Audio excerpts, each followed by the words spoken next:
Well, good morning, Kent City Baptist Church. Have you ever played a losing game?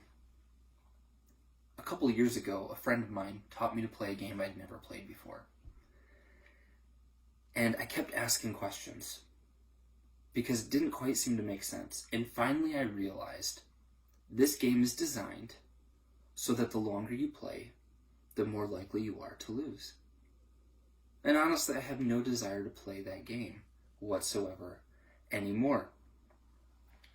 Well, when it comes to our own reputation or defending ourselves or trying to make sure that other people see our good deeds or the good little things that we do, that is ultimately a losing game.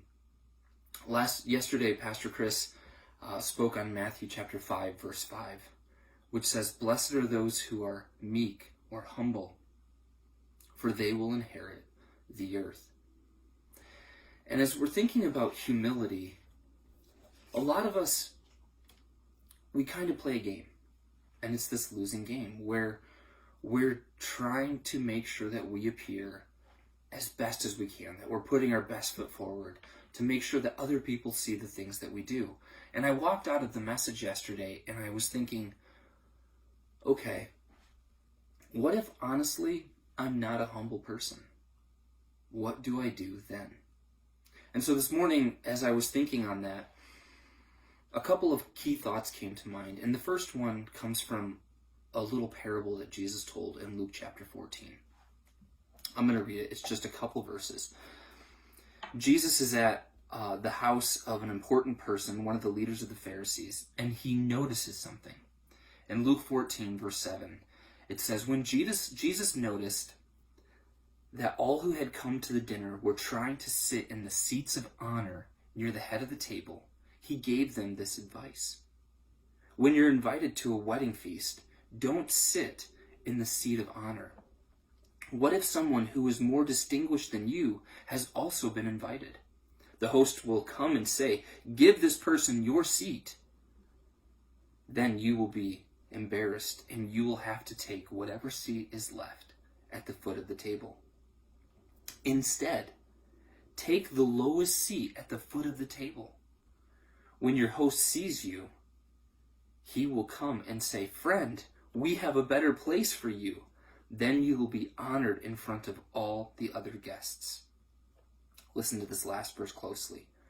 "For those who exalt themselves will be humbled, and those who humble themselves will be exalted." In the message yesterday, Pastor Chris mentioned sort of defining this term of meekness or humility, Martin Lloyd-Jones. And he had a quote near the end of his sermon, and he said, "Those who are meek, they have nothing worth defending." And I think there's so much to that line.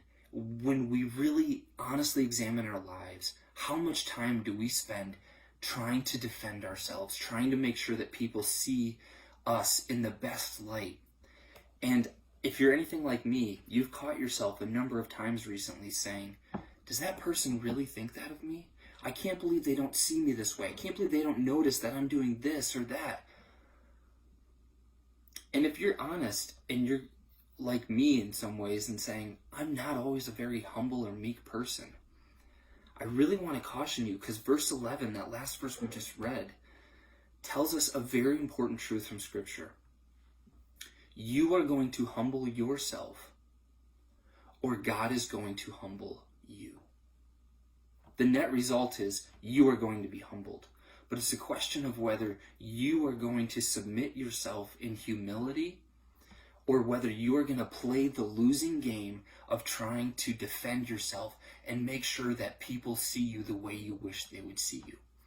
And I think it really comes down to this question of, if you are fighting for your rights, if you're trying to defend yourself and your reputation, you're setting yourself up against God, and that is going to be a losing battle. And it comes down to this: if you are that person, if you're not really truly in your heart of hearts a humble person, you don't see yourself the way God sees you. You don't. And I think we can slip into this a lot. I know I can in my own life. You start taking credit for the good gifts of God's grace that He's given you. Any ability that you have is a gift from God. And a truly humble person isn't trying to defend themselves, but is willing to sit in the low place of least honor because they're not fighting for your own reputation. I think the cure for this is a couple of things. First of all, if you've admitted that you're not a humble person, those are great steps in the right direction. But I think the next thing you need to do is you need to prayerfully ask God to help Him see yourself the way He sees you. That's going to be both flattering and humiliating at the same time. It's going to be flattering because you're going to see how much goodness of God you don't deserve. But it's going to be humiliating because you're going to recognize how many things you're trying to take credit for that you shouldn't be. And I think the last thing you need to do is start asking yourself this question, because only you and only the Lord know your true heart's motives. So ask yourself this question, not, don't they see what I'm doing? Don't they see how good I am at this or how kind or patient I've been? Don't ask yourself how others see you, but become deeply concerned with how does Jesus see you and what does Jesus think of you. So know that I'm going to be praying for you as I'm praying for myself to take my own advice, because I definitely need to. But if you're setting yourself up, if you're clawing and scratching for reputation, know that Luke 14:11 tells us you're going to be humbled. So humble yourself today, see Christ more clearly, and ask yourself, what does Jesus think of you? Go in grace, and my prayers are with you. Till next time, bye-bye.